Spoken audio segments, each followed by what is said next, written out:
Hello there, ladies and gentlemen, and welcome to the Restoration Shaman Supplemental Guide. My name is Tuskeh, and in this video we shall be supplementing the Restoration Shaman Guide by doing it live, by just doing everything that we have discussed in the Restoration Shaman Guide, which you can find a link in the description to that, and maybe an annotation on screen as well to take you back to the video.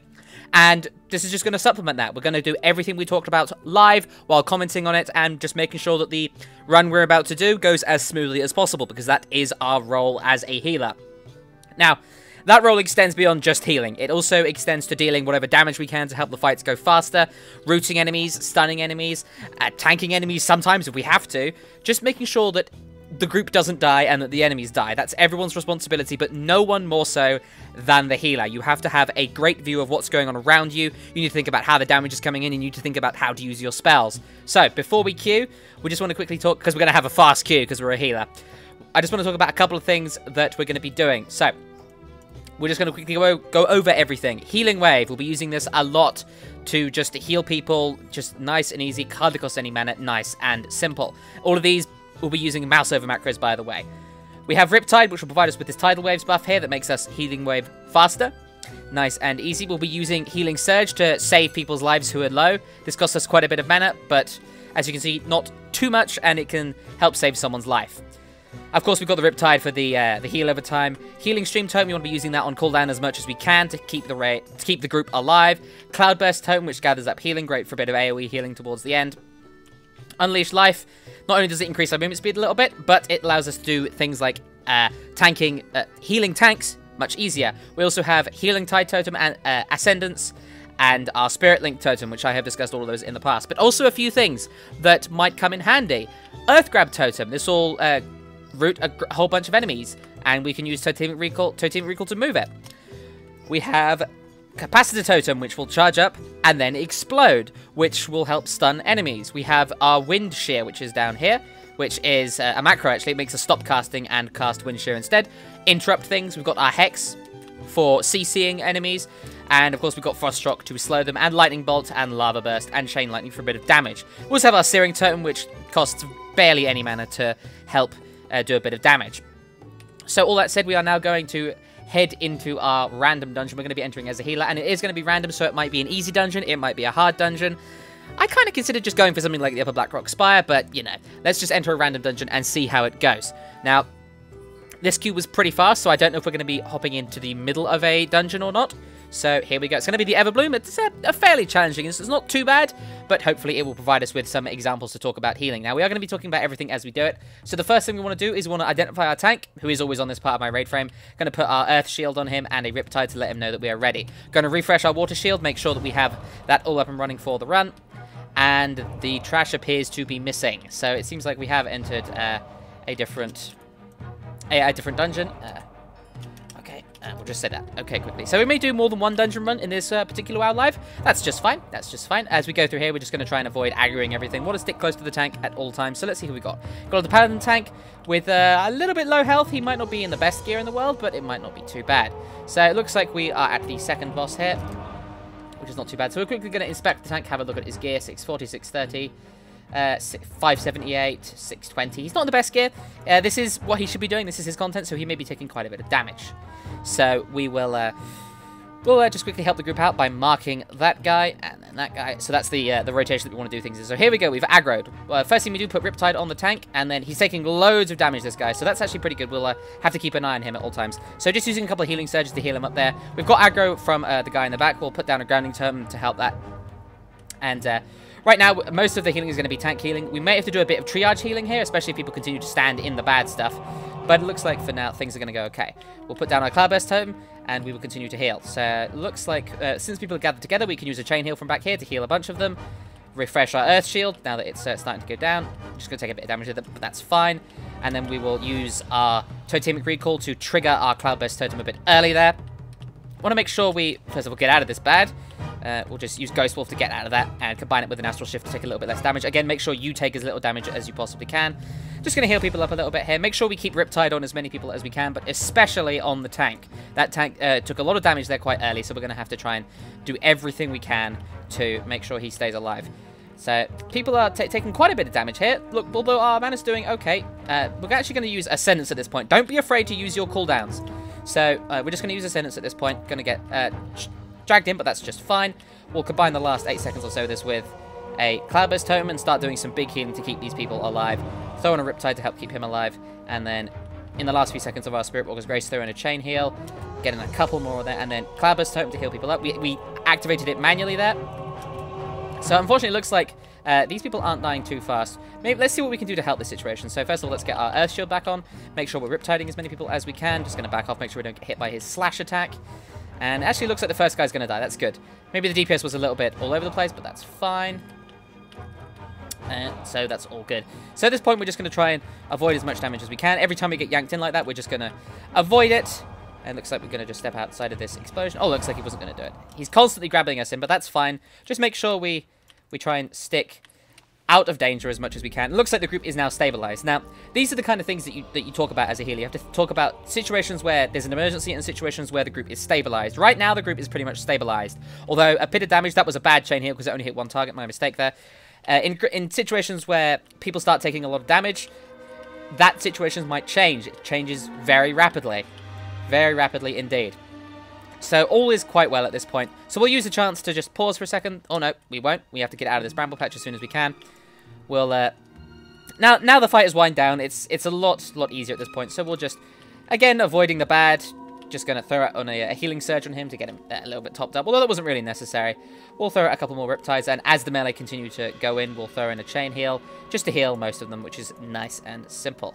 So it looks like everything is nice right now. Just going to refresh that Riptide, use it Unleash Life combined with the Healing Wave to heal the tank up, so everything is good. We'll use another Healing Stream Totem there, just to keep people topped off while we throw in a little bit of damage of our own. So we'll just throw in a Flame Shock there. As you see, my weak aura is tracking it from my Elemental spec. Oh, just got interrupted there. We'll move to the side, use a Lava Burst. Not going to cancel that because the group isn't any kind of significant danger, so everything's good. As you see right now, we're sitting on about 70% health because we used our cooldowns. We used a cooldown, we used Ascendance there, and we didn't really need to use a lot of big spammy cooldowns, except for that kind of that middle section there, which was just fine. So that's all good. We'll throw in a final Lava Burst there to finish things off, and then we'll loot. So all nice and simple. Now at this point, we have enough spirit, I think, to not really worry about having to sit down and drink. So everything should be good. We've just got this one trash bag over here now, and I do have some. I've got some Fiery Calamari on me to help regenerate my mana outside of combat, but you want to have something like that as much as you can. Also, note what these guys do, because this guy actually has a Frontal Breath ability, so we're just going to stick to the side here and going to use our Lightning Bolts to hit him as he gets tanked. So there's the Spore Breath, as my Origin continues to yell at me. I'm just going to Alt-Tab really quickly and close Origin down, because it's a terrible, terrible thing. It's not nearly as good as Steam. Anyway, let's continue. So at this point, everything is nice and calm, and in situations like this, where everything's nice and calm, the group's not taking any damage, or any damage they're taking is being easily healed up by your Riptide, and everything's just calm. At these points, you want to regenerate your mana. So you see, we didn't really do any overhealing, we didn't spam heal, anything like that. We just kept Riptide up on the people that may have needed heals, and just threw in a bit of damage while our mana regenerated. If you really want to regenerate your mana as much as you possibly can, then you can actually just cast Lightning Bolt, because it is completely free to cast, as opposed to something like Lava Burst, which has a minor mana cost, and Flame Shock, which also has a minor mana cost. So at this point, we want to kite these Gorged Bursters. We're going to be using our Earth Grab Totem there to kite them around, and then we'll throw in a Frost Shock as well, just to kite these guys around a little bit. Use our Echo of the Elements proc to spread Riptide around. And then after our Healing Wave ends, we will use a Healing Stream Totem. And look, here is our first Venom Crazed Pelon. These guys have to die pretty fast, so we'll actually do a bit of damage to them as well. We'll throw in that Lava Burst there. As someone gets hit by that swipe, that's just fine. As you can see, as we go through these, we have to think about, is our next Gorged Burster. We'll use our Earth Grab Totem again. Make sure we don't stand in this bad. As you go through a dungeon, it's important to think about how people take damage. Now, as soon as we did that first pull, the tank spiked very low very fast. So we might have to think about the fact that that might happen again. Also, another thing to think about is that these melee they seem to be standing in the bad quite a bit. They seem to be getting hit by like frontal cleaves, by things like that. Either because the tank is not tanking them in the correct kind of way. You see like there, that swipe hit one of the melee. Not too big a deal, but it's just something you have to think about. So here comes another Gorged Burster. We will actually kind of bugger that up a little bit, but that's fine. We actually used our Totemic Projection before Earth Grab was ready, but that was fine. We just got it down there to help protect this this mage over here. So all is well. We'll throw in a Lava Burst quickly to help clean this fight up. We'll refresh our Earth Shield on the tank there. And it's also important to note, as I got aggro there, I moved towards the tank, not away from him. One thing is, if you're getting targeted by something that can be tanked, I'm just going to Frost Shock him and then Earth Grab Projector over there to root him in place. Keep him off me. If you're being attacked by something that can be tanked, move to the tank. Almost always move to the tank. Let them pick it up. Because you'll be in their range, they'll be able to do it more easily, and more importantly, they'll probably see it. So, the boss has now descended from her web. Just going to spread out a couple of... As you see, I've got aggro on the boss here, so we'll just move over to the tank, let him pick her up. Nice and easy there. So, everything's going well at this point. We've got plenty of room to work with here. And we know how the group takes damage, even not the raid, my mistake. I've been raiding a lot. And then the group will take a little bit of damage, but that's fine. Riptide on a couple of people in the group will be just fine. We'll interrupt that Toxic Bolt. Again, interrupt whatever you can, unless it will lead to bad things. Knowledge of the fight will help significantly here. I'll put down a Grounding Totem. That may or may not stop Venomous Sting. Looks like it didn't. It's just nature damage every 3 seconds. So we moused over that to see if it was dispellable in any kind of way. It wasn't, so we'll just hot ourselves up there to handle most of it. So we're just going to throw around a few heals here. It looks like one of the melee is currently tanking right now. That's fine. Again, we're prepared for the fact that the melee are going to be taking damage here. And then we'll throw out a healing stream totem in preparation for this next wave of damage from that Gaseous Folly. So that's all fine. This is a nice, calm fight. Not too bad here. We've got a Venom-crazed Pale one in the back there, and thankfully that interrupt on that Venomous Sting got out. It wasn't us, but it was someone else, so that's great. And at this point, we're going to use our Cloudburst Totem, combine that with a Berserking to increase our spellcasting speed. Just going to throw out a few heals here and there. So it looks like she's going to be consuming this Pale Orc. And it looks like our Cloudburst Totem actually isn't going to see any use. Although actually someone just got damaged, so we'll pop our Cloudburst Totem and heal them up. You see, that cost us nothing. In fact, we gained mana from using Totemic Recall to shut down our Cloudburst Totem. We'll just use another totem here. So yeah, we gained mana and healed someone up. So make sure you use Cloudburst Totem like that. And consider, okay, I could actually heal them up with the Cloudburst Totem explosion as opposed to using mana on a heal. And if you combine it with like an Ascendance and the raid takes loads of damage, you can actually use that final burst to save yourself a little bit of mana during a burst healing phase. So that's all good. So this guy will now die. Lovely jubbly. We'll just loot you quickly. Get a chest piece that we probably don't need. Nah, I've got some half decent gear. So at this point, we're just going to run back. We'll use our Ghost Wolf, because right now, we're at full mana. Everything's all nice and dandy. We're going to be moving towards the next fight, where there'll be quite a bit of raid damage, actually, so we might be considering what we'll be doing. I'll probably be using Healing Tide on that fight. Healing Tide, very important to note, as we pick up this quest item over here. Very important to note that Healing Tide Totem is dependent on how many people it affects. If it only affects 5 people, then it's not as strong as if it affects 30 people, because it doesn't have an upper cap, but the healing will not be increased because it heals less targets. So remember that even though it might be really strong in a raid, in a 5-man group, it is not as strong as, say, Ascendance is. So right now, she's going to be casting this Frozen Snap ability, which might root a few people. Oh, no, it looks like she's getting stunned through it, which is great. So we'll actually just use the opportunity to throw out a couple more Lava Bursts. We're just going to move to the right here to avoid this. And we will dispel the tank, because he unfortunately got hit by that. Make sure you dispel as much as you can. It looks like we've aggroed some guys in the back here, so what we're going to do is we put down this Grounding Totem, and then we will actually hex this Addled Arcanist in the back here, just to make sure he doesn't cause any extra problems. So at this point, we've got some spells flying out, and we want to make sure we don't get stunned here. Tank got stunned, but nothing we can do about that right now. Purify Spirit is on cooldown, so we'll just spread Riptide around, and then use our Tidal Wave stacks to get out a couple of faster heals. Put down another Grounding Totem in 1 second, which will... Oh, just going to avoid that stun there. Looks like you got rooted, so you got stunned there. Important that you note the duration of particular effects that you can dispel, because sometimes it's just not worth the cooldown if there's only 1 second left. This is actually a downside of my user interface. I don't actually have the duration, but here's 7 seconds left on this debuff by mousing over here to look at his debuffs over there.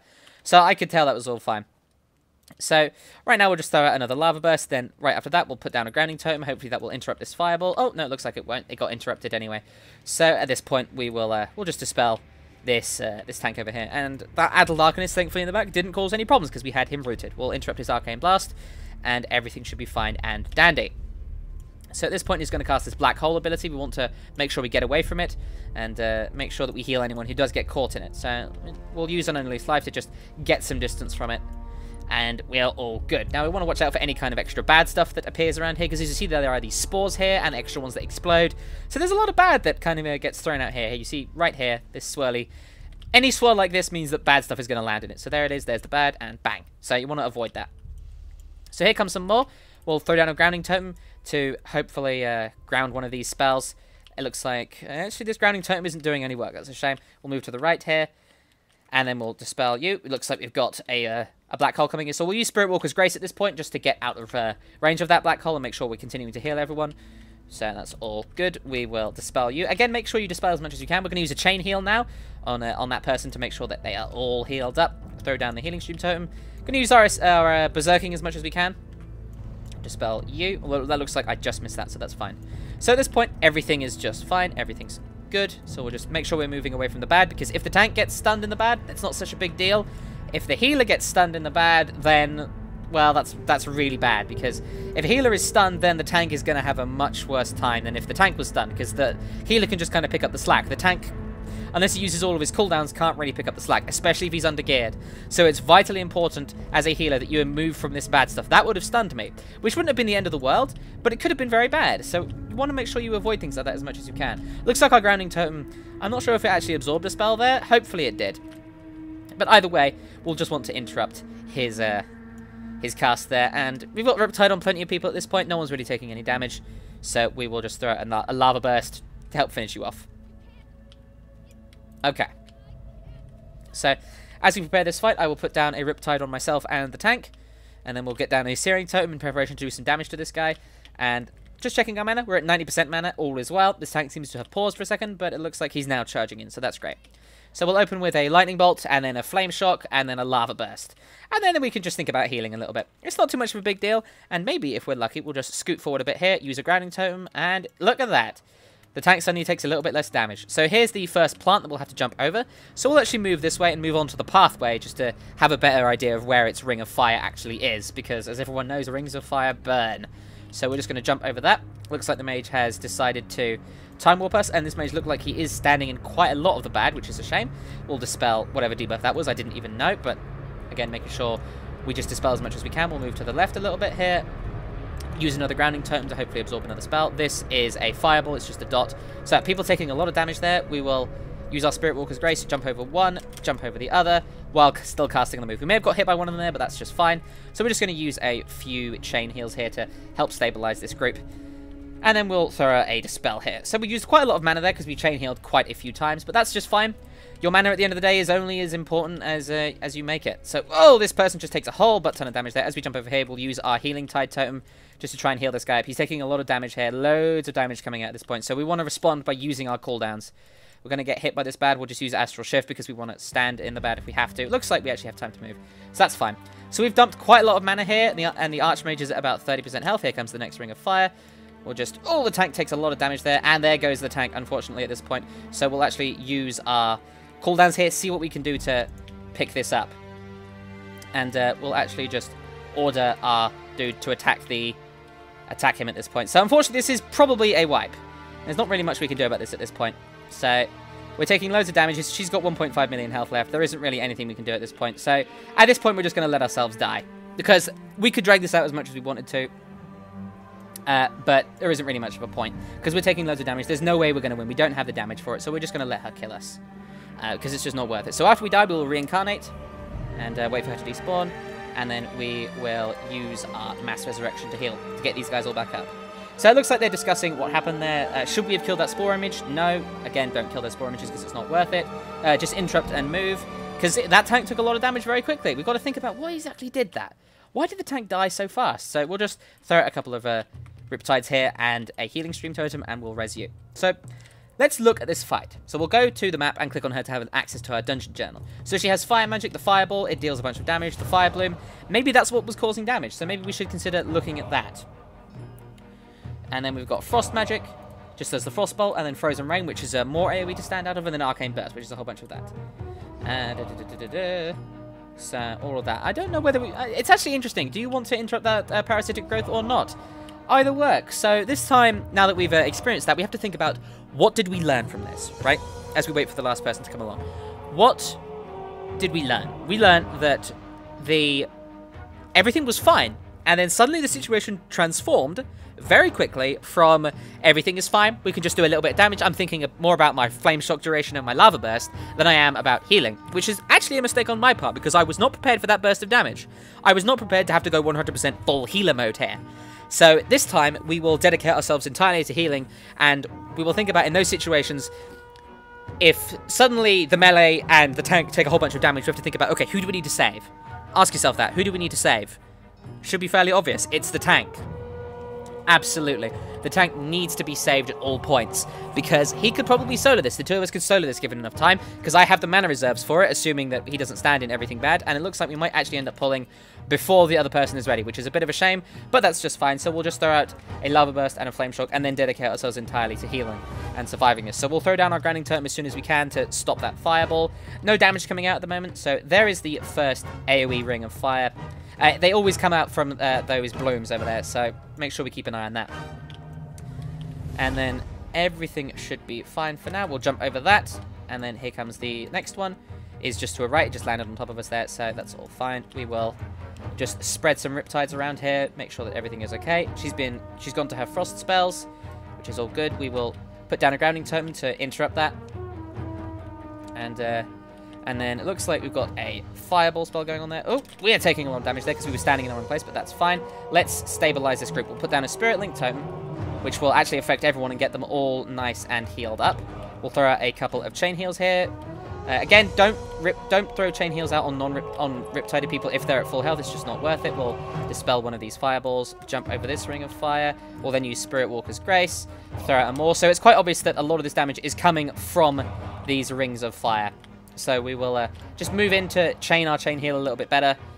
And then that looks good to me. We'll put down our Cloudburst totem. Probably would have been better to put down that Cloudburst totem before the... Oh, we're just going to jump over that. So it looks like she's now gone into the next phase. And so we're going to pop Ascendance at this point to try and keep people alive. So let's move on. And she's on about 20% health. The group is now stabilized thanks to a few Ascendance heals and the Cloudburst totem. So it looks like everything is fine here. We're actually going to put down a Healing Rain at this point. And then combine that with a Healing Stream totem. Jump over this. We actually have aggros on one of the Spore Image. Someone instantly died there. Nothing you can do about that. If someone instantly dies, just let it happen and continue. We're using our Healing Tide totem at this point just to keep things under as much control as we can. Not using my elementals at this point, although that may have been a good idea because we could increase our healing, but not too big of a deal because people are dying instantly. Extra healing won't save someone who dies instantly because you can't heal a one-shot. So we'll jump over this. Only get hit by it a little bit. So there we go. And now the boss is dead. So we'll res you. So, nice and easy. So that went okay. Everything went just fine there. It looks like the group is having a little bit of a trying to question who is interrupting her. And when it comes to the strategy of this fight, you can interrupt her or you can choose not to. Either works. So at this point, we're just going to take advantage of the fact that these guys are at a distance from one another. And just make sure at all points that we don't aggro. And looks like this mage, it looks like he'll be just fine. Okay, we have an aggro, that's all fine. Now, this boss will actually begin as soon as we enter, so we want to make sure the tank is the first person to enter. So we'll stick behind him at all points, and then wait for him to enter. And now here we go. So, let's go. So, this guy. Now, he's not too intense. Looks like the tank is... Where is our tank? Looks like he's just on a loading screen. Alright, so he's coming towards the battle mages. Okay, now the tank has aggro. Lovely jubbly. We will put down our healing stream totem. Make sure that we avoid the colossal slam. And who isn't getting entangled. So we need to make sure that we help with this entanglement as well. So we'll throw some damage out towards this. And if we get entangled, then it might be a big problem. So unfortunately, we have to rely upon the group at that point. So what we're going to do... Alright, so he's got Genesis out now. It's our responsibility to move as much as we can because he's not actually doing any tank damage at this point because he's casting. We want to get as many of these out as we can. Just going in as optimal path as we can to step on as many of them. Looks like we're going to get about 3 or 4 of them, which is not a big deal. They'll probably aggro onto us, so we're going to use our Astral Shift and move on top of the tank. And then we will... Looks like the tank's going to be taking a lot of damage here because he has a lot of adds on him, so we'll throw out a couple of big heals here. And it looks like we're actually taking a lot of damage as a group here. We'll put down our healing stream totem, use our haste cooldowns. There's a lot of guys here, and we have actually got aggro on a lot of them. So we'll actually earth grab them, although it looks like they're immune to it. We want to keep them on top of this fire here. We'll use a healing stream totem, a Spirit Link totem to try and keep everyone at high health. And hopefully we want to prioritize the tank at this point because the tank is absolutely important. We'll use an Earth Elemental to increase our own health, which is good because we're actually taking a lot of damage because this tank, unfortunately, is not picking up as many things as he could be doing. So okay, this is good. We will now, as he casts Genesis, we will just go back into our Ghost Wolf. We'll use Unleashed Life when we can, although it looks like it's just off cooldown. To step on as many of these as is possible because these things spawn ads, and by killing the ads just by stepping on them, we are actually doing a great job because that way, we'll just move over here, use our Cloudburst Totem, because if we can kill ads before they do any damage, then that is us being a healer because that is damage that the group is not taking. Okay, looks like the entanglement has gone in. We will mark it really quickly with a skull. Hopefully other people will switch to it. If not, we can move to it ourselves. So we'll just start a couple of lightning bolts there. Okay, looks like the warrior went onto it. That's great. Okay, so we will just move quickly. Make sure we interrupt our own spellcast there to get out of the bad. Don't interrupt a spell unless it will kill you. That might have killed us, so we'll just move to the side here. We'll use a chain heal at this point to just get everyone nice and simple. Looks like everyone is kind of moved together, although it looks like the tank is... the boss is also about to die, so we'll just throw out one last lava burst to help kill him. Bam! There we go. I think we actually got the killing blow there as well. So that's all good. So, we'll just quickly loot this. Nice and sorted. Thanks, folks. Make sure you say thank you. So that will basically conclude this particular heroic. But if I just quickly look at the time, I think that actually that will conclude this video because actually right now I don't have too much time on my hands. But that was just a quick guide to show you the kind of things that I go through. We had a wipe there. We had some good attempts at some bosses. We wiped in only once, but we definitely thought about how we wiped. We made sure it didn't happen again, even though we did lose someone. And we have to think about sometimes, you can't save everyone. Sometimes you have to think about using your other spells. Things I could have done, I could have used the Capacitor Totem a bit more. We got some great use out of Grounding Totem during that third boss there, but that was all good. That was all fine. So that will conclude this video. Thank you very much for watching. I hope you enjoyed it and found it helpful. I know it was a bit brief, but hopefully it will still be helpful to you. And just generally, I hope that if you have any questions, you leave them in the comments either here or in the main guide, and we will do, and when I say we, I mean me and other people who know what they're doing. Hopefully they are attracted to these videos, and we can get some either annotations going, or just generally just discuss the Restoration Shaman so that we can talk about how to be the best healer you can possibly be, and we can get all that stuff going in the comments. So if you have any questions at all, let me know. As always, I offer my heartfelt thanks to the patrons, blah, blah, blah, blah, blah, because you guys are wonderful and awesome. I shouldn't say blah, because you guys let me do this stuff. It's so important, and thank you very much. If you want to see all that stuff, you can use the links in the description. So once again, thank you very much for watching, and I wish you the best of luck as the restorative master of shamanistic healing.